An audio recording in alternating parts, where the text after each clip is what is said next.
Čo sa stalo a čo ste sa následne rozhodli urobiť? Tak ja to už beriem ako taký folklór, že vždy v januári príde taká novoročná PF-ka. Minulý rok to bol ostrý náboj, teraz nejaký prášok. Ja som bol mimo úradu, len mi volali kolegovia, že v budove zasahujú policajti a hasiči. Tak sme preverili, čo sa stalo.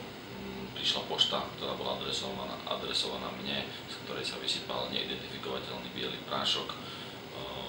V takomto prípade musia zamestnanci volať políciu a polícia musí robiť štandardné úkony, čo znamenalo evakuáciu celého poschodia, zastavenie práce na mestskom úrade, nasadenie niekoľko desiatok policajtov a hasičov, prevoz materiálu do Banskej Bystrice, príchod špeciálnej jednotky zo Žiliny.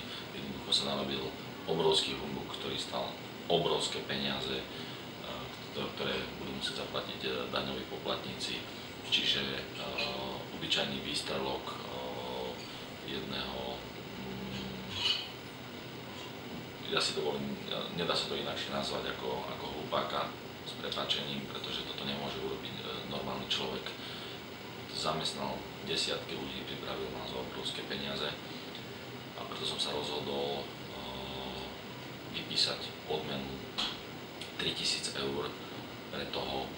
Ten dopis bol posielaný z Vrutok, bola rukopísaná adresa, polícia robí samozrejme úkony, aby dolapila páchateľa, ale ja chcem polícii pomôcť a preto som sa rozhodol vypísať odmenu 3000 eur, ktoré dám z mojich vlastných finančných prostriedkov tomu, kto poskytne akúkoľvek informáciu, ktorá by dopomohla prichytiť alebo teda vypatrať osobu, ktorá tento prášok na úrad poslala.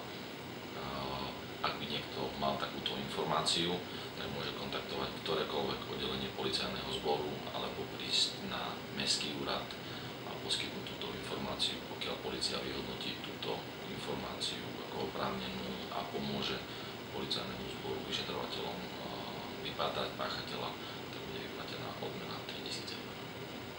Dobre.